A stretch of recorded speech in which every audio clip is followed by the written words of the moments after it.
Subscribe करें और bell दबाएं ताकि कोई खबर रह न जाए।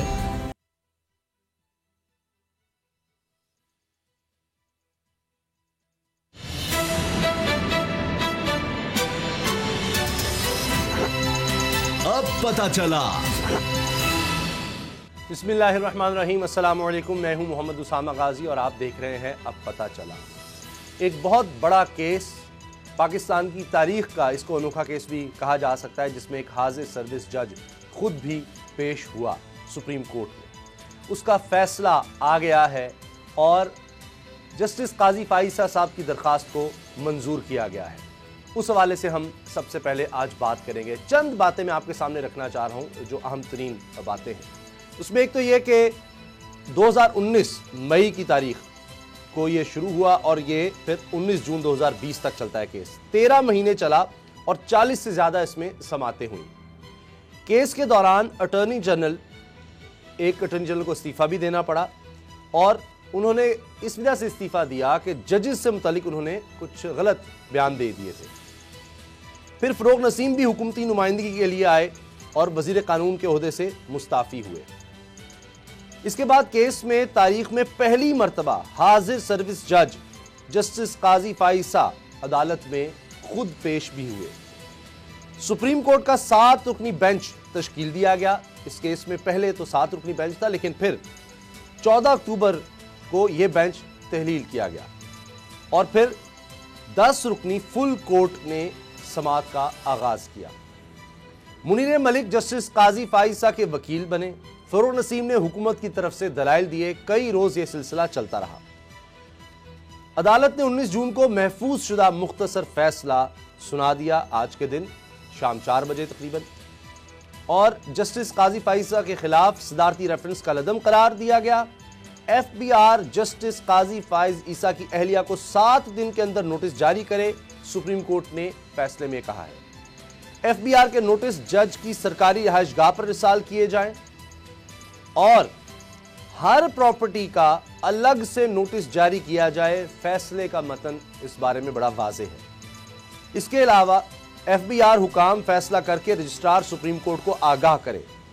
चेयरमैन FBI रिपोर्ट पर दस्तखत करके रजिस्ट्रार को जमा कराएं। FBI हुकाम मामले पर इल्तवा भी ना दें, यानी कोई डिले नहीं होना चाहिए। कानून के मुताबिक कार्रवाई बनती हो तो जुडिशल काउंसिल कार्रवाई की मजाज होगी, यानी मामला यहां पर खत्म नहीं होता। अब देखते हैं कि FBI इस पर क्या कार्रवाई करता है और उसके बाद फिर chief justice of supreme court के पास मामला आएगा, वो मुनासिब समझेंगे तो फिर ये सुप्रीम जुडिशल काउंसिल में भेजा जाएगा। चौधरी गुलाम हुसैन साहब सीनियर तज्जियाकार सहाफ़ी हमारे साथ हैं। असद करल साहब मेरे साथ स्टूडियो में तशरीफ रखते हैं। चौधरी साहब बहुत शुक्रिया। आपको लगता है बड़ा बैलेंस्ड ये एक फैसला आया है कि यानी उनकी दरख्वास्त भी मंजूर हो गई, सुप्रीम जुडिशल काउंसिल में जो रेफरेंस था वो कलदम, लेकिन अब मामला FBI को चला गया और तकरीबन ये कुल प्रोसेस 90 दिन का लगता है। अब ये तो पता नहीं वो FBI क्या करता है और क्या नहीं करता, लेकिन दो चीजें हैं। एक तो सुधारती रेफरेंस को बदनीति की बुनियाद पर उन्होंने मतलब खारिज कर दिया, खत्म कर दिया और मतलब उसको काबिल पजीरा ही नहीं समझा गया। नंबर 2, अब साथ जो कर दिया, जो पहला पैरा हो गया और बदनीति पर मबनी था और ये था वो था, अब जो अगले 8-9 पैरे हैं वो सारे उसकी नफी का, और 7 जज उस पर मुतफिक हैं। यानी पहले पर सारे जज मुतफिक थे, 7 जज जो है उन्होंने कहा कि नहीं ये FBI वाले नोटिस भी दें, वो तफ्तीश भी करें, वो ये भी करें। और यहाँ नहीं है कि चीफ जस्टिस ऑफ पाकिस्तान जो चेयरमैन है जुडिशल काउंसिल के, वो रजिस्ट्रार के जरिए या उनके सेक्रेटरी के जरिए उनको रिपोर्ट दी जाएगी और वो मुनासिब समझेंगे तो काउंसिल के सामने रखेंगे। भाई अगर रेफरेंस खत्म हो गया है तो ये रिपोर्टें अब क्या करनी है आपने? इसका मतलब है कि यानी सदारती रेफरेंस तो बाहर फेंक दी है, लेकिन जो उनके खिलाफ चीजें हैं उनको मंतकी अंजाम पर पहुंचाना पड़ेगा और वो बिल आकर सुप्रीम जुडिशल काउंसिल के पास ही जाएगा मामला। अच्छा, असद करल साहब आप क्या समझते हैं, ये अब तफ्तीश इस पर एक तरह से है, FBI एक तफ्तीश करेगा ना सारा, कि वो उनकी हर डॉक्यूमेंट आसान तो नहीं होगा तमाम डॉक्यूमेंट्स लाना। फरोग नसीम कहते थे FBI डरता है, डरेगा किसी भी जज से, लेकिन इस मामले में कैसे अब सुप्रीम कोर्ट ने पाबंद कर दिया है कि हर डॉक्यूमेंट लेकर आना पड़ेगा, ये तो मामला खत्म नहीं हुआ। देखिए अब मामला ये है उसामा साहब, इसके रेफरेंस के अंदर एक बहुत बड़ी मैं समझता हूँ जो फैसले के अंदर इस चौधरी गुलाम हुसैन साहब ने कहा कि इब्तिदा में कि बहुत बड़ी एक चार्जशीट है, यानी उसको मैलाफाइड डिटेंशन और बदनीति पे मबनी करार देते उसको खारिज कर देना, कारदम करार देना, मैं समझता हूँ ये बहुत बड़ी चार्जशीट है 10 जो 10 मेंबर बेंच है सुप्रीम कोर्ट का। लेकिन वही बात जिस तरह चौधरी साहब ने बात की उसके अंदर आगे नफी हो रही है, यानी एक तरफ वो रेफरेंस जो सदारती है उसको वो कहते हैं जनाब वो तो हराम रेफरेंस है, नहीं वो इसलिए हराम है, वो बदनीति पे मबनी है, वो इसलिए कि आपने प्रॉपर तफ्तीश की। अच्छा वही मैं ये यहां पे एक चीज आ गई, एक दरखास्त आ गई, आपने देखा नहीं इस काबिल है या नहीं है। दूसरी वो कहते हैं कि एफबीआर को वो चीजें हम भेज रहे हैं और चेयरमैन अपने दस्तखत करके और जो कमिश्नर इनलैंड रैन वो नोटिस देंगे, प्रॉपर्टीज जो सारी हैं और सरकारी पते पे जनाब वो सर्व किया जाएंगे नोटिस और वो फैसला भी फौरी करेंगे, रजिस्ट्रार को देंगे और सुप्रीम जुडिशल काउंसिल मजाज होगी कार्रवाई की। एक तरफ आप यानी जो आप सदारती रेफरेंस है उसको आप समझ रहे हैं कि वो काबिल पजीरा नहीं है, लेकिन दूसरा जो चैनल के जरिए आप हुक्म दे रहे हैं, आप कह रहे हैं अब हम जो है करेंगे, लेकिन उसके जरिए हम नहीं करना। चैनल जो है ना वो जो ओरिजिनल चैनल है जो लीगल चैनल है उसको, लेकिन उसके अंदर एक फलाह भी था, इरजाज साहब उस पर बताएंगे कि इन्होंने वो काम जो एफबीआर को नोटिस अभी सुप्रीम कोर्ट ने कहा कि सर्व करेगी सारी चीजें, और एआरयू जो है उसकी हैसियत भी जो एसेट रिकवरी यूनिट है अदालत के अंदर वो एक मशकूक हैसियत है कानूनी, उसकी कोई अदालत नहीं मानने को भी हम शामिल करेंगे। तो उनकी एहलिया ने जो बातें की वीडियो लिंक के जरिए, उसके बाद कल भी जिस तरह कह रहे थे जज साहबान के हम मुतमिन है आपकी जो उन्होंने जस्टिफिकेशन इब्तिदाई तो रही। अच्छा अब एफबीआर का जो मामला आएगा तो इरजाज साहब बेहतर बता सकते हैं कि एक तरफ जो बेंच है सुप्रीम कोर्ट का, सुप्रीम कोर्ट को उसने फैसला दे दिया, दूसरी लाइन पर नहीं है। इरजाज साहब मैं चाह रहा हूं चौधरी साहब ये जिस तरह आपने कहा ये तजाद बयानी इसमें मुख्तलिफ चीजों में आ रही है, तो क्या आगे देख रहे हैं इसका? नहीं, दो और चीजें भी अब आप नोट कर लें कि एक तो उन्होंने बार बार बेंच वालों ने कहा कि तमाम बारें और तमाम हाई कोर्ट एसोसिएशन और सुप्रीम कोर्ट बार और साबिक सदूर और ये और वो सारे, यानी उनके लिए ये सारा फैसला किया गया है माफ करना। और दूसरा भी कि आगे से रास्ता रोका गया, कभी अगर चौधरी गुलाम हुसैन या अफजल खल्क और या उसामा गाजी या कोई एप्लीकेशन देता है 2+2, मसलन एक साहब है उन्हें कंप्यूटर का क्या घपला किया हुआ, अभी तक वो किसी तरफ नहीं जा रहा है लाहौर हाई कोर्ट के मामले में, तो इसी तरह के लोग उनके खिलाफ केसेस ना लेके आए, अगर गवर्नमेंट और सदर और वजीर उनका रेफरेंस जो है उठा के बाहर फेंक दिया गया है तो आम लोगों की क्या हैसियत है। तो एक तरफ गवर्नमेंट की सुबकी हुई है, दूसरी तरफ ये मैसेज गया है कि इस मुल्क में जो लोग पावरफुल हैं उनके खिलाफ कोई कार्रवाई ना करे। लेकिन एफबीआर में मामला जाना, सारे डॉक्यूमेंट्स तो चौधरी साहब वहां पर देने होंगे, ये तो इतना आसान नहीं होगा, और उसमें सारी मनी ट्रेल ही एक तरह से देनी पड़ेगी। अगर तमाम प्रॉपर्टीज का वो दिखा देते हैं तो तभी जान छूट सकती है, अदरवाइज तो नहीं। वो नहीं जी, आपका ख्याल है कि पहले वो बेवकूफ थे जो पागल थे, और मैं समझता हूँ कि अगर कोई वाहिद शख्स हीरो ऑफ दी सीन बन के उभरा है तो वो फरोग नसीम है। इतनी हॉस्टाइल एनवायरनमेंट में तमाम हॉल जिसके खिलाफ भरा होता था और पूरे मुल्क में मुजाहरे किए जा रहे थे, वो शख्स डटा रहा है और उसने जो जो बात की है और जो आर्गूमेंट्स दी है सबको कायल होना पड़ा है। तो असल में ये बात आप नोट कर लें, इसके खिलाफ इतनी बड़ी अब पाकिस्तान की अदालतों के खिलाफ मुहिम नजर आएगी कि अल्लाह की पनाह। नहीं आप खरल साहब आप क्या समझते हैं ये इतना, अब कुछ एतजाज हसन साहब हमारे साथ हैं। एतजाज हसन साहब आप क्या कहते हैं, आपकी नज़र में चले उनसे फिर हम बात करेंगे, अभी फिर शायद लाइन ड्रॉप होगी, कोई बात नहीं। खरल साहब अब मुझे तो ये बैलेंस्ड बड़ा लगा था, लेकिन आपके और चौधरी साहब के ख्याल तो बिल्कुल फ़र्क हैं। अब इंसाफ में बैलेंस थोड़ी होता है उसामा गाजी साहब। जी जी बिल्कुल सही कह रहे हैं आप, इंसाफ में इंसाफ होना चाहिए, मगर बहरहाल अब ये एक चीज़ है कि सुप्रीम कोर्ट का एक फैसला है। एतजाज साहब क्या कहेंगे आप अदालत में? जी एतजाज साहब सर आप क्या कहेंगे इस फैसले के बारे में? ये बैलेंस्ड है, इसको बैलेंस रखा गया है? इस फैसले के बारे में बैलेंस तो खबर नहीं क्या है, पर कुछ बातों पे हैरत तो होती है। अभी मेरा ख्याल है तफसीली फैसला आएगा तो उससे ही कुछ पता लगेगा तो ये कह देना कि बदनीयती पर मबनी है, ये सिर्फ कह देना काफी नहीं है। अगर आप कहते हैं कि रेफरेंस बदनीयती पर मबनी है तो आपको बताना है किसकी बदनीयती थी और क्या बदनीयती थी। और सिर्फ यही नहीं बल्कि उस शख्स को ये मौका मिलना लाजमी है कि उसको कहा जाए कि तुम्हारी ये बदनीयती है, तुम इस पोजीशन में थे, तुम्हारे साथ काजी साहब ने ये गलत ये तुम्हारे खिलाफ है या इसलिए तुम्हें गुस्सा था। अब तुम बताओ, जवाब दो, वकील करो, पेश करो और अपना मौका हासिल करो कि आप साबित करो कि बदनीयती नहीं है। ऐसा तो कोई हुआ नहीं, तो बदनीयती किस तरह साबित की जा सकती है? किसकी? सदर की, वज़ीर आज़म, किसकी बदनीयती थी? जिसकी भी थी उसको मौका मिलना चाहिए था कि वो वाज़ेह करे कि बदनीयती नहीं थी। पहली बात। दूसरी बात है, एक कहते हैं बदनीयती लॉ, ये मेरी बात करा सुन लीजिएगा, ये इंटरेस्टिंग बात आपको बताने लगा। जी जी, बड़ी बिल्कुल इंटरेस्टिंग बात, आप भी हैरान हो जाएंगे। अब ये अगर मैं कहूँ कि मेरी it is balance in law, not balance in fact.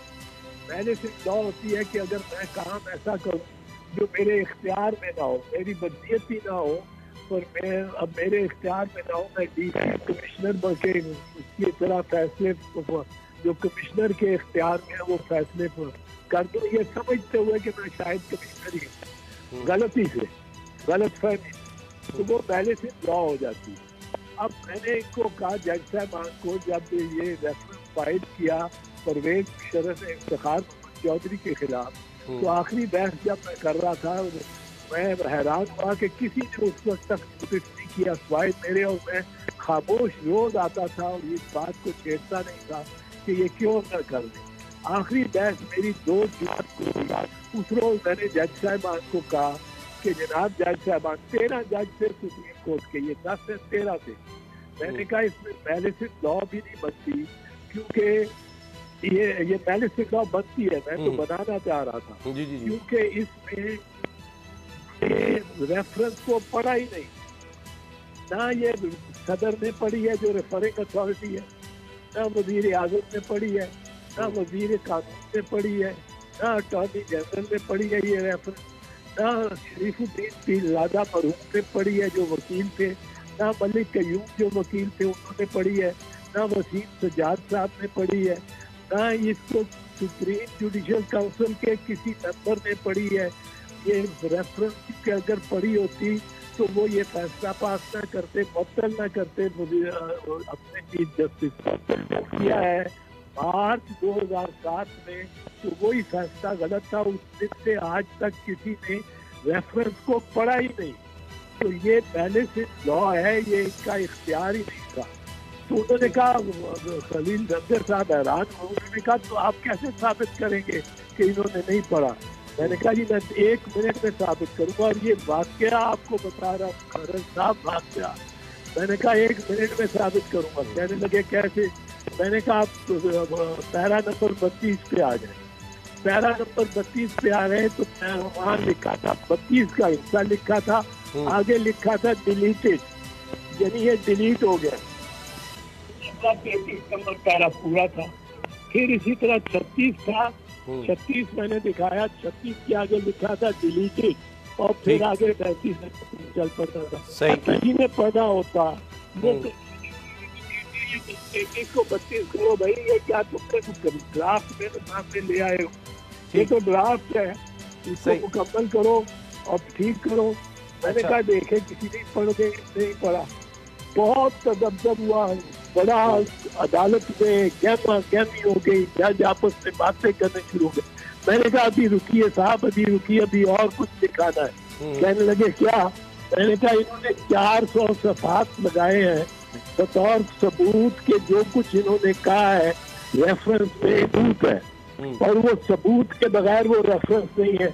अगर सबूत नहीं देते, जो देते हैं, जो रेफरेंस देते हैं, तो वो रेफरेंस भी नहीं है। तो 400 सफ़ात लगाए हैं, ये 400 सफ़े भी इन्होंने नहीं पढ़े हुए, और पढ़ना इनके लिए लाजिम है, क्योंकि यहाँ नवाज शरीफ के मुकदमे के में 12 जजों का फैसला 1993 में आया था, जिसमें उन्होंने असेंबली को बहाल किया था। नवाज शरीफ की इसहाक खान ने मुअत्तल की थी और 26 मई 1993 को नवाज शरीफ की असेंबली बहाल सुप्रीम कोर्ट में justice Naseem Hasan Shah chief justice और 12 जजेस ने लिखा था। एक इख्तलाफी नोट था सज्जाद अली शाह साहब का, पर पुराने सज्जाद अली शाह साहब जो चीफ जस्टिस हुए थे उनका था। बाकी 11 ने ये कहा कि अगर सदर पढ़ता नहीं है उस डॉक्यूमेंट को 58(2)(b) की ऑर्डर को, तो अगर पढ़ता नहीं है तो वो ऑर्डर गलत है, ठीक है, ऑर्डर का लटम है, एक और ऑर्डर ही नहीं है। अच्छा ये सुन लीजिए जी जी। अब मैंने कहा कि ये 400 सफ़े इन्होंने पढ़े ही नहीं, देखे ही नहीं। उन्होंने कहा ये कैसे आप बताएंगे? मैंने कहा सफ़ा 164 देखिए, 164 ये सारा रिपोर्टेड है, जजमेंट रिपोर्टेड है 2009 की 2010 की PLD में। मैंने कहा कि जी ये देख लें 164 सफ़े इमरान हुसैन साहब ये लिखा था कि एक पैम्फलेट था जिसमें ये लिखा था कि सिर्फ बलूचिस्तान के चीफ जस्टिस जिनका नाम लिया गया था, सिर्फ बलूचिस्तान के चीफ जस्टिस साहब भी फलां फलां फलां नहीं, और गालियां दी थी, गालियां, बल्कि हाई कोर्ट और सुप्रीम कोर्ट के तमाम जज फलां फलां और फलां है। मैंने कहा इनका ताल्लुक क्या है रेफरेंस के साथ? शरीफुद्दीन पीरजादा खड़े हो गए, उन्होंने कहा सर ये गलत है, ये हमें वापस कर दें। खलील रंदे साहब ने कहा ये राज साहब आपको वापस क्यों करने देंगे, ये तो इनके लिए बहुत सबूत है कि आपने केस नहीं पढ़ा। मैंने कहा जी इनको वापस कर दें चाहते हैं तो। वो खलील साहब कहने लगे कैसे, आप फिर क्या करेंगे? मैंने कहा मैं आपको 50 और दस्तावेजात दिखा देता हूँ जिनका रेफरेंस। अच्छा ठीक है, मोहम्मद चौधरी के साथ भी कोई ताल्लुक नहीं है। तो ये होता है मैलिस इन लॉ। बिल्कुल ठीक हो गया। मैलिस इन लॉ अच्छा काजी फायद ईसा के केस में क्या थी मुझे नहीं समझ आती कि क्या होगी जी। अच्छा चौधरी गुलाम हुसैन साहब भी हमारे साथ हैं। चौधरी साहब आप कोई सवाल बैरिस्टर साहब से करना चाहें, बैरिस्टर एतजाज अहसन साहब से? चौधरी एतजाज अहसन साहब तो अदलिया की आज़ादी के हीरो हैं और उस वक्त इन्होंने अपनी जान पर खेल कर और जो बात कर रहे हैं, लेकिन मेरा ख्याल है तकलीफ है कि पाकिस्तान के अंदर अदलिया के ऊपर जो एतमाद था, तो अगर यहाँ भी ट्रेड यूनियनिज्म ने काम करना है तो फिर पाकिस्तान के लोग अब कहाँ दाद फरियाद करें? अच्छा एतजाज साहब, जी एतजाज साहब आर्टिकल 209 के हवाले से क्या आइन क्या कहता है? देखिए आर्टिकल 209 एक बड़ा सिंपल आर्टिकल है और मैं नहीं समझता हूँ कि ये रेफरेंस स्ट्राइक डाउन की जा सकती है। रेफरेंस इसलिए स्ट्राइक डाउन नहीं की जा सकती कि इसमें जिस तरह इफ्तिखार मोहम्मद चौधरी के केस में वाज़ेह सबूत थे कि किसी ने पढ़े ही नहीं या किसी ने देखे ही नहीं, तो रेफरेंस वो एक जाली रेफरेंस साबित कर दिया था। इस तरह का मामला ऐसा नहीं हुआ। इस तरह वज़ीर आज़म के दस्तखत दिए, सदर के दस्तखत ये नहीं बुलाया गया कि आपकी बदनीयती क्या थी, दोनों को मौका नहीं दिया गया, किसी को मौका नहीं दिया गया। फिर ये है कि इसके बाद इसके अलावा जो मामला है वो ये कि जो सुप्रीम जुडिशल काउंसिल है वो आर्टिकल 209 के तहत is the only authority tax matter नहीं, टैक्स मैटर FDR दे सकता है, बट मिसकंडक्ट ऑफ ए जज को देखने के लिए सिर्फ 209 है। पहले 20 अप्रैल 2010 से पहले सिर्फ सदर फाइल कर सकता था। 20 अप्रैल 2010 के बाद कोई भी पाकिस्तानी शख्स ये रेफरेंस फाइल कर सकता है। तो इसलिए इसमें कोई और कोई मतलब है फोरम है ही नहीं। अच्छा एतजाज साहब, जिस तरह आपने बड़ा अहम पॉइंट उठाया है कि जो हम भी यही कह रहे हैं कि बदनीति पे मबनी करार देना, जो प्रेसिडेंशियल जो रेफरेंस है, जो उनका इख्तियार है, जो आइन ने उनको इख्तियार दिया है, उसको आपने इतना बड़ा संगीन चार्जशीट दे दी, उसके ऊपर। लेकिन उसकी लॉजिक रीजन आप बताना पड़ेगी आपको अदालत को, और उनको मौका भी देना पड़ेगा कि जिनके ऊपर आप इतनी बड़ी चार्जशीट लगा रहे हैं, और बताना पड़ेगा जनाब कॉन्स्पिरेसी आपकी ये है, बदनीति ये है, आपका ये बाइस था, ये इश्यूज थे, यहाँ यहाँ ये मामलात हुए। अब अलवी साहब का या इमरान खान साहब का जज साहब के साथ वो साबित करना पड़ेगा। अदालत को भी हर चीज जो अपना उसका भी एक मैंडेट है, उससे बाहर तो नहीं कुछ जा सकता। और जिस तरह वगैरह जज का भी पाकिस्तानी शहरी की तरह राइट है, तो क्या सदर पाकिस्तान प्राइम मिनिस्टर हुकूमत जिसने भेजा है, तो इस तरह अगर रेफरेंस को बदनीति करार दे दिया जाएगा तो आगे तो कोई रेफरेंस भेजने की हिम्मत ही नहीं करेगा किसी जज के बारे में। हिम्मत तो करेंगे लोग, हिम्मत तो करेंगे, इसलिए कि अब सिर्फ सदर और वजीर आजम को ये इख्तियार नहीं है, आपको और मुझे भी इख्तियार है। तो ये और ये एक बात वाज़ेह रहनी चाहिए कि जज सुप्रीम कोर्ट का हो, जज हाई कोर्ट का हो, चीफ जस्टिस हो, चीफ मिनिस्टर हो, प्राइम मिनिस्टर हो, सदर हो, चीफ ऑफ आर्मी स्टाफ हो, जर्नैल हो, डॉक्टर हो, कोई प्रिंसिपल हो, कोई चीफ सेक्रेटरी हो, कोई ऐसा शख्स नहीं पाकिस्तान में जो कानून से बालातर और एहतसाब से बालातर हो सकता है। ये लाजमी होना चाहिए। ये इससे थोड़ा ऐसे महसूस हुआ है, इस मुकदमे से तफसील में आएगा फैसला तो ज्यादा दुरुस्त बात की जा सकेगी।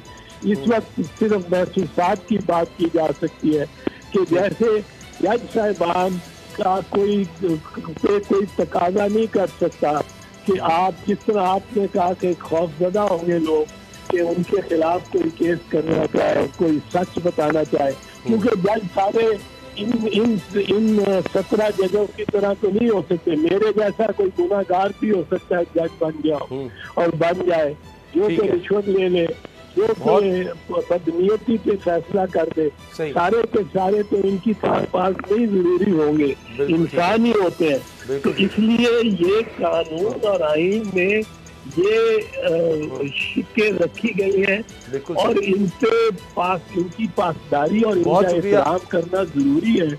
और सुप्रीम जुडिशल काउंसिल के इख्तियार को आप नहीं ले सकते और खत्म नहीं कर सकते, वहाँ ये मामला जाना चाहिए। ठीक है, बहुत बहुत शुक्रिया बैरिस्टर एजाज अहसन, माहिर कानून और आइन, आपने हमें वक्त दिया। ब्रेक का वक्त है, ब्रेक के बाद चौधरी गुलाम हुसैन साहब हमारे साथ ही होंगे और हमने ख़ास तौर पर बात करनी है कि शरीफ ख़ानदान के हवाले से नैब ने एक और इंकशाफ कर दिया है कि 1 अरब 59 करोड़ रुपए के इनको बाहर से मुंतकिल हुए हैं। ये सारा क्या माजरा है, ब्रेक के बाद।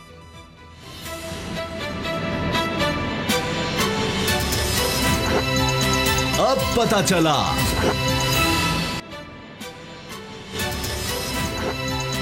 अब पता चला। शहबाज शरीफ साहब फिर मुश्किल में नजर आ रहे हैं क्योंकि नैब ने यह कहा है कि 1 अरब 59 करोड़ 30 लाख रुपया बाहर से मुंतकिल होता है और कहीं डॉलर कहीं दिरहम में। सलमान शहबाज को मिलता है जनाब इसमें 1 अरब 17 करोड़ रुपए से जायद उनके अकाउंट में आता है। 124 ट्रांजैक्शन हुई हैं सलमान शहबाज के लिए। इसी तरह हमजा शहबाज को 18 करोड़ 16 लाख से ज़्यादा और ये अमेरिकन डॉलर्स में आता है। नुसरत शहबाज साहिबा के लिए 14 करोड़ 77 लाख से जायद है। शहबाज शरीफ साहब की बेटी राबिया इमरान को 5 करोड़ 75 लाख से जायद। तो ये ट्रांजैक्शंस होती चली जा रही हैं। चौधरी गुलाम हुसैन साहब, ये क्या मामला है कि इतने पैसे आते हैं और वो कहते हैं कि जी ये तो हमने तो कोई करप्शन नहीं की, लेकिन इसका जवाब वो कहते हैं जी बेटों से पूछे। सलमान शहबाज तो बाहर हैं, तो नैब पैसे तो ला रहा है, तरसीलात और ये सारी टीटियां उनके पास मौजूद हैं, लेकिन केस फिर क्यों नहीं मजबूत बनता? नहीं, केस तो बहुत मजबूत है। अगर आपने मतलब अरबों रुपए वकीलों को और वगैरह को दे के तो केस यानी नैब क्या करे या नैब की प्रोसिक्यूशन क्या करे? तो यही तो हो रहा है यहाँ रोना। पहले हम क्या रोना रो रहे हैं कि यहाँ दाद फरियाद वाला कोई चक्कर रहा और किसी को खौफ नहीं रहा कि मैं अल्लाह का खौफ नहीं है, तो उसके बाद कोई सिस्टम नहीं है इन प्लेस कि लोग आज भी ये चोर डाकू जो है ना वो पीटीआई के नाम पर लूटमार कर रहे हैं, उनको क्यों नहीं पकड़ते? चौधरी साहब आज भी मुझे याद है शहबाज शरीफ आपके बड़े दोस्त हैं और बड़ी आपकी मुलाकातें भी होती थी। मुश्किल वक्त में आपको फोन करके मशवरे भी लेते थे, मुलाकातें भी करते थे रिक्वेस्ट करके। आपने शहबाज शरीफ को आप चीमे का भी बता दिया था पकड़ने से बहुत पहले, लेकिन आप 2-4 तक खांचा मार गया है। तो शहबाज शरीफ साहब ने बात इधर उधर कर दी, क्योंकि बाद में पता चल गया कि सब बराबर आ रहा था। उसके बाद ये जो 20 लाख रुपया इनके पास 1990 में था पूरे शरीफ खानदान के पास, 2003 में जब इनकी हुकूमत आती है तो ये 4 करोड़ तक मामला इधर ही खड़े। एक दफा अच्छा हुआ मुझे याद करा दे, पहली दफा याद आया। जी जी वो मैंने कहा कि ये जो चीमा साहब हैं, हाँ जी, इनका मुझे सुप्रीम कोर्ट के सिटिंग जज ने ये कहा है कि वो इनका हिस्सेदार है और ये लूटमार कर रहा है और शहबाज शरीफ के साथ मिलकर कर रहा है। जी उस वक्त को तो 2 मैंने- अरब का आपने खांचा निकाला था इनका, तकरीबन 2 अरब का। हाँ तो सुने ना, तो मैंने जब ये शहबाज शरीफ साहब को कन्फ्रंट किया एज गॉड ऑफ मी, तो मैंने कहा ये क्या है जी, वो आज चीमा जो है इस तरह पैसे लूट रहा है, कम भी तो करता है। लो और लुटदे ने तो कहते लांदे ने तो खांदे ने तो लांदे भी तो है नहीं, वो तो वो गल हो वो गई। मतलब मैं आपको उसको कौम की बड़ी खिदमत की है, अच्छा, इतने इसलिए खाए। प्रोजेक्ट लगा दिए हैं, उससे ज्यादा कॉम्पिटेंट बंदा नहीं। और भाई आप या काम ईमानदारी से कर लें या लूट मार करें और साथ अपना मतलब ये नहीं अरबों डॉलर लेके लूट के मुल्क बाहर ले जाएं और फिर कहें जी कम बड़ा कीता है, कम की लेकिन चौधरी साहब वो कमाओ पूरी था ना कि 20 लाख से 7 अरब के असासों तक जो इजाफा हुआ शहबाज शरीफ फैमिली का, उसमें आज चीमा का भी तो बड़ा रोल है ना, ये तो आपको मानना पड़ेगा। बिल्कुल ये सारे यानी फ्रंट मैन है, लेकिन माफ करना आपको इस मुल्क में लकीर खींचनी पड़ेगी कि भाई ये अब नहीं बर्दाश्त होगा। 2+2 आप जब तक जो इस वक्त कुर्सियों पर बैठे हुए हैं, इन लोगों ने तो अभी वो जो पैसा है बेचारे वायरस के मुतासरीन या टिड्डी दल के मुतासरीन, उनका पैसा लूट के खाते जा रहे हैं, उनका आप क्या कर रहे हैं? उनका चौधरी साहब आपने फिर मेरे जख्मों पे नमक छिड़का है। किसानों की, काश्तकारों की, जब मैं जाता हूँ गांव में तो जब खबरें वो पढ़ते हैं या सुनते हैं प्रोग्राम, उनको जब पता ये चला कि टिड्डी दल पे हमला हो गया, लाखों एकड़ रकबा हो गया तबाह, अभी जून में मस्कत से आ रहा है और बड़ा रेला आ रहा है, जून के आखिर तक आ रहा है, जहाज हमारे 20 से 2 रह गए, हुआ वारदात सुन लें, कार्टलाइजेशन का वारदात सुने गवर्नमेंट ने क्या किया, और जो बीच में बैठे हैं दाएं बाएं 50 अरब की सब्सिडी उनको दे दी। टिड्डी दिल पे मार हम गए, किसान जिम्मेदार काश्त को लुट गए। उन्होंने कहा जी हम खाद और ये स्प्रे सस्ते करेंगे, 50 अरब हमें दे दे। कोई 10 सालों खरल साहब, हाँ जी, ਤੁਸੀਂ बड़े बड़े मामे बड़े हो ਉਹਦੇ ਇਤਸਾਬ ਦੇ। हाँ जी, नहीं मैं यही कह रहा हूँ कि 50 अरब फिर कार्टलाइजेशन माफिया खा गया। इमरान खान साहब माफिया चौधरी साहब डालनी है। 40 करोड़ के से जायद के असासे राणा सनाउल्लाह साहब के भी मिल गए हैं, तो अब वो उन्होंने कहा है कि 40 करोड़ वो तो आधा मुल्क उसके नाम है अभी। वो अच्छा हाली बाहर लभदे फिरदे ने, यूके ते कैनेडा जायदादा बंदे उत्थे दसदे ने भी उत्थे। हुण राणा साहब ने पूछो भी वकालत उन्होंने कर दी, ਅਸੀਂ कदी ਵੇਖੀ नहीं, वकील जरूर ने इत्थे प्लाजा एल्डे ਉਹ मशहूर जमाना राणा साहब ਦਾ ਸੀ, आज तक नहीं ढट्ठा बड़ियां हेडलाइनां चलियां ने। फिर उसके बाद एएनएफ ने 40 करोड़ के असासे निकाल लिए। अब वो बता दे कि मनशियात की कमाई है, करप्शन की कमाई है, एमपीए की तनख्वाह इतनी बनती है, या प्रैक्टिस वकालत करके उन पैसे किधर से हैं? चौधरी साहब क्या बनेगा इसका, क्योंकि नैब आजकल बड़ी रिकवरियां कर रहा है, सखर नैब ने भी गंदम के हवाले से बड़ी 10.5 अरब की गंदम चौधरी साहब जुल्म अंधेर, 10.5 अरब रुपया जमा हो गया खजाने में सिंध में, नैब ने कर दिया जो सरकारी गंदम खा के। उधर जाने ਇੱਥੇ ਜਿੱਥੇ बैठे हो ਇੱਥੇ ਤੁਹਾਨੂੰ नहीं गंद नजर आंदा? ਉਹ ਗੰਦ ਫਿਰ ਉਹੀ ਠੇਕੇ, ਉਹੀ ਠੇਕੇਦਾਰ, ਉਹੀ ਕੰਪਨੀਆਂ, ਉਹੀ ਵਾਰਦਾਤਾਂ ਹੋ ਰਹੀਆਂ ਨੇ ਇੱਥੇ। ਛੋਟੇ ਛੋਟੇ ਫਲਾਈਓਵਰ ਤੇ ਅੰਡਰਪਾਸ ਡਬਲ ਟ੍ਰਿਪਲ ਪੈਸੇ ਨਾਲ ਬਣ ਰਹੇ ਨੇ ਰਾਤੋਂ ਰਾਤ, ਸਾਰਾ ਪਤਾ ਹੀ ਤੁਹਾਨੂੰ। एलडीए खांचे बाहर आगे हाँ जी ऐसे अफसर लगा दिए जो बराह रास्त रिश्ते लेते हैं, उनको बिठा दिया। तो जो जिन्होंने लगाया उनके लिए पैसा माल इकट्ठा कर रहे हैं ना। आपने आजम सुलेमान को पंजाब से क्यों निकाला, मुझे ये बता दो। वो इसलिए कि वो रास्ते में रुकावट बन रहा था। तो बस वो आपके जो कमाऊ पुत्र हैं, आपके कमाऊ पुत्र को नहीं लगने दे रहा था, उसके जाते ही वो लग गए। अब ठेके जो हो रहे हैं, गंद हो रहे हैं, अरबों रुपए के खांचे मांचे हो रहे हैं, ये किसी को नहीं पता। चौधरी साहब ये रिकवरी जो हम देखते हैं जी, गंदम के महकमे से हो गई, महकमा खुराक सिंध से हो गई जी अरबों रुपया। अब 4 बंदे 80 करोड़ वाले रात को पकड़े हैं उन्होंने, 50 करोड़ 1.5 अरब। लेकिन सोसाइटी के रिकवरियां पॉलिटिशियन से क्यों नहीं हो पाती? राणा सनाउल्लाह साहब के खिलाफ केस बना, कुछ नहीं बना। अब ये कह रहे जी 40 करोड़ से जायद की मालियत के हमने असासे ढूंढ लिए हैं, क्या इसमें फैसला होगा? किसी एक सियासतदान से रिकवरी नहीं कर सके। शहबाज शरीफ साहब का कहते हैं करना पड़ेगा। असामा साहब मोहतरम, एक दफा रवाज तो पढ़ने दे ना कि भाई ये इनके गले में रस्सा पड़ना चाहिए। अब कोई किसी के कत्ल का हुक्म तो नहीं ना देगा। अब ये कल लोगों को सुझा हो गई है कि कहाँ कत्ल हुआ, कहाँ मुलजम पकड़े गए, कहाँ ट्रायल हुआ, और किसी अंजाम को तो पहुंचा है ना। अब आगे चलें।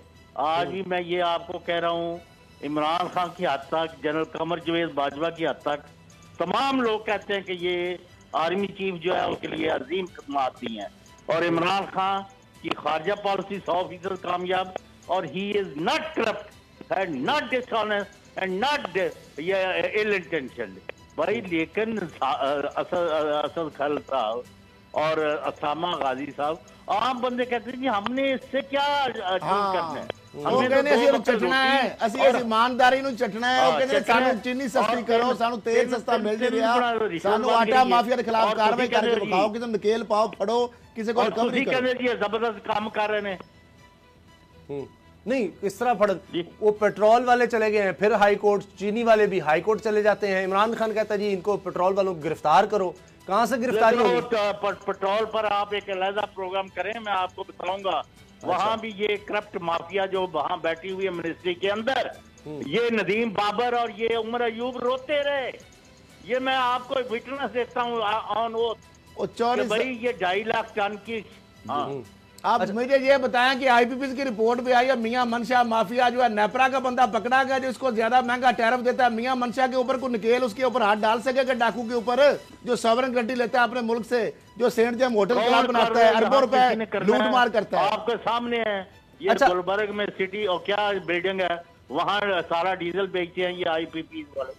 अब एसएसपी की रिपोर्ट ने क्या दिया, उनका 5,000 अरब तक तकरीबन बनता है। करण साहब आप मुझे बता दें, 1 अरब 69 करोड़ रुपया कह रहे हैं जी बाहर से मुंतकिल वैश्वी फैमिली को, इसमें से कितना रिकवर हो जाएगा? लो कोई 1 करोड़ मैंने हंसा आ रहा है सिर्फ एक सर ने आपने किया है? नहीं नैब ने रिकवरी की है। नहीं ऐसे नहीं, नैब ने रिकवरी किया अभी। आप मुझे ब्रेक में कागज बेचारे कागज काले कार इनसे नहीं हुई, हाउसिंग सोसाइटियों से हो रही है, महकमा खुराक से हो रही है, तो इनसे क्यों नहीं हो सकती? चौधरी साहब नैब तक कागज काले इकट्ठे करके बह गया। इन्होंने कैलबरी फाउंड साले है 12 डॉक्यूमेंट फड़े गए चोरी इन्होंने। ये नैब का एक डॉक्यूमेंट रिबट किया इन्होंने कि इनके बड़े बड़े मुकला ने कि नैब ये ट्रांजैक्शन दिखा रहा है, ये कागज दिखा रहा है, ये बैंकों की एक चीज भी गलत इन्होंने साबित की है। नहीं बहुत ओपन एंड शट केस है, तो उसके बावजूद इनको रिलीफ मिल जाता है। ये भी आपको मैं बता दूं जी जी खल साहब के शहबाज शरीफ अब जेन्युइनली परेशान है, और हर जगह उसने मिन्नत की है कि मुझे बाहर भेज दिया जाए, मैं कैंसर से मरने वाला हूँ, मेरे से नाम ना पूछना। अब मुझे पता है चीजें खबरें आपकी सारी होती है। मरियम साहबा कभी खामोश हो जाती, कभी उनका ट्विटर चल पड़ता है। अच्छा वो उनको आवाम का दर्द नहीं ब्रेक से पहले एक सवाल ये बताएं, जरदारी साहब भी खामोश हो गए, क्या मसला है? होगी अंदर खिचड़ी की पाकरी हो, दसो ना आवाम नू केड़ा ए जरदारी खामोश, मरियम खामोश, मरियम साहबा और शहबाज शरीफ और सारी डीले मिले, फोन शुन इधर उधर। हमें खामोशी को क्या करना है? अगर कौम का लूटा हुआ पैसा वापस नहीं आता, इनके गले में रस्सा नहीं पड़ता, तो मैं फिर किसको पकड़ूं? असि उन्हें कहना है इमरान खान की अब तो हुकूमत है। अगर खरल का यही काम है कि वो आज हमला करा ले और मैं कल नवाज शरीफ वजीर आजम के हाथों जख्मी होकर घर के बाहर फेंक के भेजे चले जाए, हमारा ये काम रह गया बस। हम तो अपनी मुझे हुक्मेजान हम तो देते रहेंगे, लेकिन इमरान खान जिनके बारे में आप भी कहते हैं मैं भी कहता हूँ, उनके दौर में भी इन चोरों डाकुओं को रास्ता नहीं डाला जाता, ये पैसा वापस नहीं आता, तो कब आएगा? नहीं ये करना पड़ेगा। अगर ये हाई मॉरल ग्राउंड ना रही तो फिर इनके पल्ले क्या? तो इनके जो दाएं बाएं बैठे हैं साहब, इनके दाएं बाएं जो बैठे हैं वो भी नए वाले हैं, उधर वहां को रोक नहीं होता। और पंजाब के अंदर जो लूट मार गदर मचा है, अल्लाह मान हफीज आप बताएं जरा। पंजाब में और मैं कहना 500 रुपया नहीं छड़ दे, तो फिर दसो पंजाब क्या हुकूमत वेख रहे थे पीटीआई की अगू? इन्होंने वोट बंदा देगा, हल्के को बढ़ सकते हैं? नहीं कोई हाल नहीं है। तो इमरान खान साहब ने एजेंसियां रिपोर्टें नहीं देंगी। अच्छा सुन ले, हाँ जी इनकी शान सुन ले। सिटिंग फेडरल मिनिस्टर ने कहा है कि अगर आज इलेक्शन हो तो मैं हल्के में पाँव नहीं रख सकता। चलिए ब्रेक का वक्त है, चौधरी साहब ब्रेक लेते हैं और बात करेंगे जो चीन और भारत के दरमियान कशीदगी है उस हवाले से भी बात करेंगे। कहीं मत जाइएगा, ब्रेक के बाद मिलते हैं।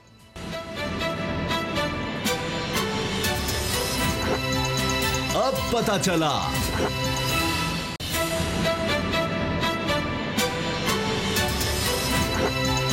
अब पता चला।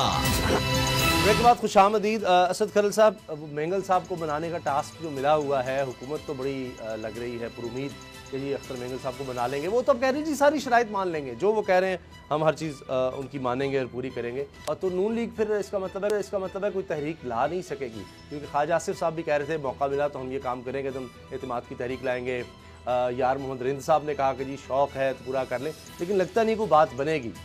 क्या कहते हैं आप? उसामा साहब मामला जिस तरह मैं कह रहा हूँ कि हुकूमत को जो है ना उसके लिए खुशकिस्मती ये है कि उसको कोई थ्रेट नहीं है, उसकी कोई अपोजिशन नहीं है, कोई इस वक्त ऐसा एम्बिशियस नहीं है, कोई ऐसी ख्वाहिश नहीं रखने वाली पार्टी अपोजिशन जो कि ये कहे कि हुकूमत गिरा के हम हुकूमत बना। सर कौन जब चेयरमैन सेनेट को हटाना चाहते थे जो कि डायरेक्टली तहरीक इंसाफ का नहीं था, तो उसको हटाना चाहते थे, वो बर्दाश्त करेंगे? हालांकि वो पीपल्स पार्टी का रोल था उस बनवाने में, पीपल्स पार्टी का भी रोल था बड़ा, उनके भी वो कैंडिडेट थे, लेकिन बहरहाल नून लीग की एक ख्वाहिश थी कुछ लोगों की, पीपल्स पार्टी को उन्होंने ट्रैप में ले आए, अल्टीमेटली वो ये हिम्मत सर असल बात यह है खरल साहब, हिम्मत ही नहीं करते वो जो सेनेट में इनके साथ हुआ है, वरना 20-25 सीटों का मामला है सारा, ये कोशिश करें तो शायद नून लीग ने की भी, एमक्यूएम के पास गए थे, शाहिद खान अब्बासी साहब गए थे मेरा ख्याल है। और सूरत हाल ये है कि जो मुल्क की इस वक्त इकॉनमी की जो सूरत हाल है, जो मईशत का बुरा हाल है, जिस तरीके से पाकिस्तान कर्जों में डूबा, जिस तरह अफरात-ए-ज़ार है, जिस तरह महंगाई है, चीज़ें मिल नहीं रही, आटा बुरान पैदा है, चीनी की महंगाई है, पेट्रोल मिल नहीं रहा, हर तरफ क्राइसिस है, सर्कुलर डेट बढ़ रहा है, लोगों को आगे गर्मियों में अभी तो चल लोड शेडिंग मेरा ख्याल है वो भी काम शुरू हो जाएगा अब जो सूरत हाल बनी है, क्योंकि IPP के पैसे, IPP की रिपोर्ट आ गई, कर्जा कमीशन की आ रही है, आटा की, गंदम की, कोई कुछ हो नहीं रहा, लोगों को इंसाफ मिल नहीं रहा, कर्जे ऊपर चढ़े हुए हैं, IMF आपके पीछे है, शराइत सख्त है, रेवेन्यू टारगेट आपके पूरे नहीं, ऊपर से कोरोना आ गया। अब मामला ये है कि आप जितने भी क्यादत है पीपल्स पार्टी की या नून लीग की, उनके आप अभी से लेकर पीछे तक बयान सुन लें। शाहिद खान अब्बासी साबिक वज़ीर आज़म है, मुस्लिम लीग के रूह रवां, उन्होंने कहा जनाब हम हुकूमत नहीं लेंगे, हम चाहते हैं ये एक्सपोज हों।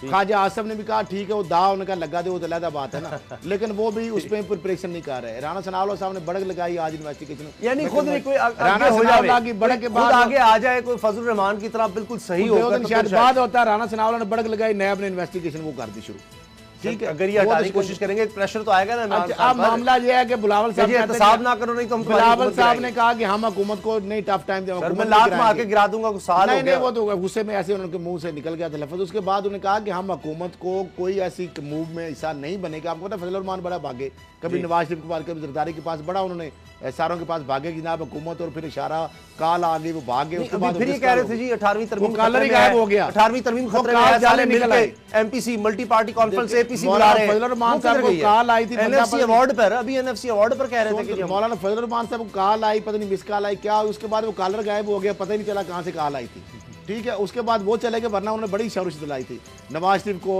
जरदारी साहब को। उसके बाद अब मामला ये है कि 156 मेरा ख्याल है एतबार नहीं है खरल साहब एक दूसरे पर, एतबार हर बंदा मुनाफिक। जरदारी साहब कहते हैं, जरदारी साहब कहते हैं जी हमें आगे करके मुझसे बयान दिलवा के इंट से उसके बाद गायब हो जाता है। गायब के इंट से बयान वो कहते हैं इन्होंने दिलवाया, इनकी वहां पे दिलवाया, इनके परसेप्शन की वजह से, क्योंकि डॉन लीग्स 1 2 वो सारी। और वो कहते जब बाहर में गया तो मेरा पीछे पुरसाने वाली कोई नहीं। उसके बाद वो तरले मिनटों से जिस तरह वापस आए तो हालत कहती है कि हमारे पीठ में छुरा किसने घोंपा, पीपल्स पार्टी ने। हमारा चेयरमैन सारा हटाकर इन्होंने जो तुम्हारे साथ किया है बिल्कुल मिलकर ले आए। अब हालत ये थी कि इंट से बयान वाला तो वो कहता नवाज शरीफ पीछे थे, लेकिन जब कुलसूम साहबा की जो उनका हुआ मामला, तो जहां बाग जो हुई जब उनकी, तो वो तज़ियत के लिए आना चाहते थे। जरदारी साहब को नवाज शरीफ ने तज़ियत नहीं करने दी, यानी इस हद तक डर गए कि पता नहीं क्या होगा, कि मतलब किस तरफ। अब इनकी समझ नहीं। शहबाज शरीफ साहब अपने तौर पे मुख्तलिफ जगहों पर राब्ते करते हैं और वो बार बार कहते हैं जनाब भाई साहब को छोड़े, मुझे मौका दें। वो बार बार कहते हैं मुझे मौका दें, मैं नाम सर्व करूंगा। आखिर में अब मामला ये है कि पीपल्स पार्टी नहीं चाहती हुकूमत को टफ टाइम दिया जाए या गिराया जाए या आदमी इत्तेमाद की तहरीक लाई जाए, ना उनके पास नंबर है, नंबर भी नहीं है, वो लाना नहीं चाहते। पंजाब के अंदर काफ लीग इत्तेहादी है, काफ लीग को कोई मतलब नहीं गिराना चाहती हुकूमत, उनका अपना एक वजहदारी है। मामला ये है कि तफजात अपनी जगह पे, जो भी घर में छोटी मोटी लड़ाई झगड़े होते रहते हैं, तफजात भी होते हैं, लेकिन वो इस तरह नहीं है जिस तरह मैंगल साहब ने कहा जी हम जा रहे हैं, ठीक है। उनके होते हैं, वो कह रही है कि हम हर बात मानने को तैयार हैं, फिर तो बात तो अल्टीमेटली अब ठीक हो जाएगा। अब ये जो है ना हुकूमत को कोई थ्रेट नहीं है, आखिर में वो मान जाएंगे। बहुत उनके छोटे से मुतालबात हैं, हुकूमत की नेग्लिजेंस में है, जिस तरह कल सरदार याद मोहम्मद साहब भी कह रहे थे। हुकूमत और जो ग्रंटर हैं वो एक जहांगीर साहब बाहर बैठे हैं, पता नहीं वापस आ गए हैं, खटक साहब ने भी उनका अब तो और लोग जा रहे हैं जी।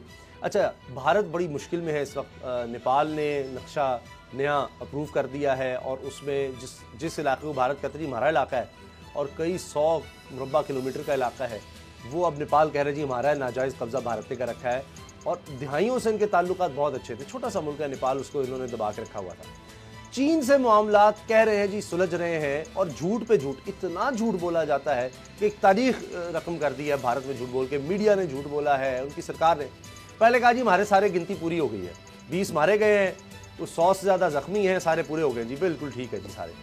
अब कह रहे हैं जी 10 लेफ्टिनेंट कर्नल समेत और मतलब मेजर 10 लोग अब चीन ने वापस किए हैं और ये मुज़ाकरात की कामयाबी है कि जी उन्होंने वापस कर दिए हैं। इलाका वो छोड़ने को तैयार नहीं है चीन, कहता है कि ये हमारा इलाका है, ये कहते हैं जी हमारा। अब किया क्या है जी, टीवी सेट तोड़े जा रहे हैं कि चीन के हम सारे यहाँ से इकोनॉमी जो है उसकी तबाह कर देंगे। इसको कहने किसानी बिल्ली खंबा नोचे, हाथ में पहुंचा थू कौड़ी। अब वहां पे तो मुक्के खा के, डंडे खा के 150 बंदा होता है और कंपनी पूरी, और उसके बाद आप देखते हैं कि 50-40 बंदे उन्होंने गायब कर दिए। वैसे कम ही ऐसे हुआ है कर्नल साहब, एक गोली भी नहीं चली और 10 उन्होंने लेफ्टिनेंट कर्नल समेत इससे ज्यादा को बेशर्मी और हट धर्मी और पकड़े हुए और बेशर्मी। और ऊपर से देखें चाइना ने क्या किया, उन्होंने सही किया है, उन्होंने मोदी को जख्मों पर नमक छिड़ने वाली बात है, और मोदी की बेइज्जती और बेशर्मी देखिए, उन्होंने पैसे दे दिए। आपको पता है कोरोना के नाम पर बकायदा भारत को इमदाद दी है चाइना ने, उन्होंने एक्सेप्ट भी कर लिया। एक तो ये मामला।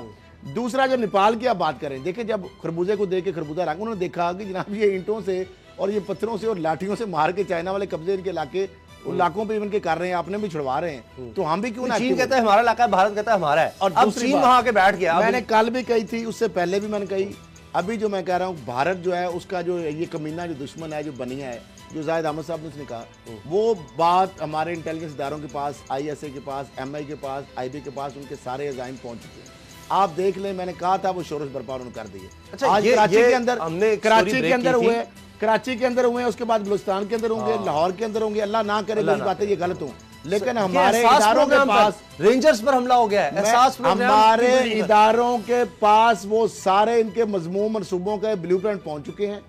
जिस तरीके से पाकिस्तान के अंदर ये अदम इस्तेहकाम पैदा करने के लिए शोरश बर्पा करेंगे, धमाके कराएंगे, ये इंसर्जेंसी करवाने की कोशिश करेंगे, इंस्टेबिलिटी पैदा करने की कोशिश करेंगे, धमाके जिस तरह हमेशा ये राह एक्टिव होता है, जिस तरह भारत ये काम करता है, इनके पास और कोई ऑप्शन नहीं है ताकि लोगों की तवज्जो हटाई जा सके और पाकिस्तान के अंदर फिर वो एक माहौल पैदा किया जाए, वो एक क्रिएट की जाए उसकी सिचुएशन के पाकिस्तान के अंदर इस तरह की दहशतगर्दी हो रही है, पाकिस्तान जो है वो, और फिर ये जाली सर्जिकल स्ट्राइक जो है ना, वो ये जवाब बना रहे हैं, ये जो धमाके कराने इसका जवाब क्या है, ताकि पाकिस्तान की जानिब से जब इनको कोई दुर्गत बने तो ये कहेंगे देखें दरअंदाजी होगी, दरअंदाजी भी ये खुद करेंगे, एक जाली फिर सर्जिकल स्ट्राइक बनाएंगे और ये कहेंगे पाकिस्तान के अंदर जो धमाके हुए हैं उसका रिएक्शन है और ये पाकिस्तान ने हमारे ऊपर ये किया, ISI ने किया, जिस तरह ये करते हैं।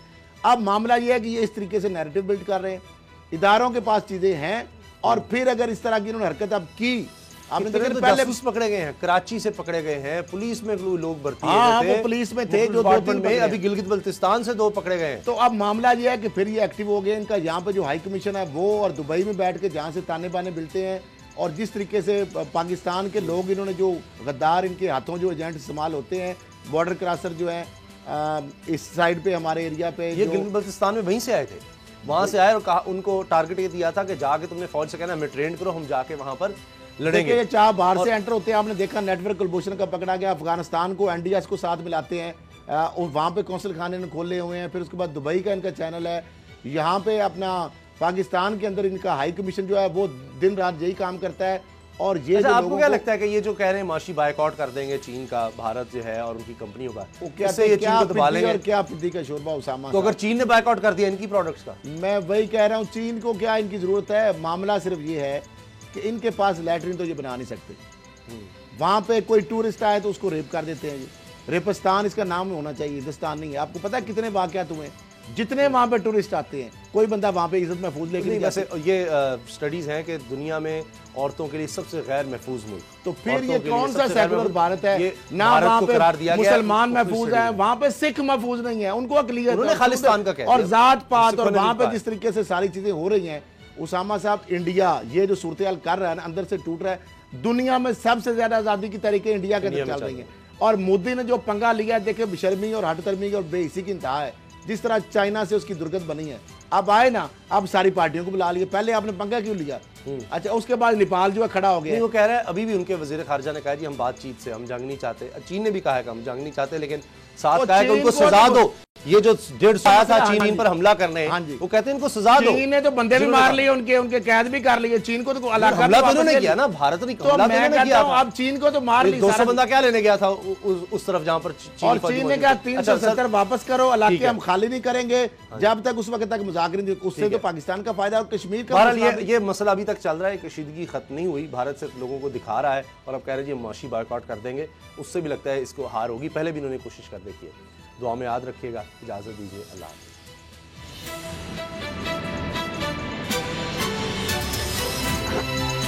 अब पता चला। सब्सक्राइब करें और बेल दबाएं ताकि कोई खबर रह न जाए।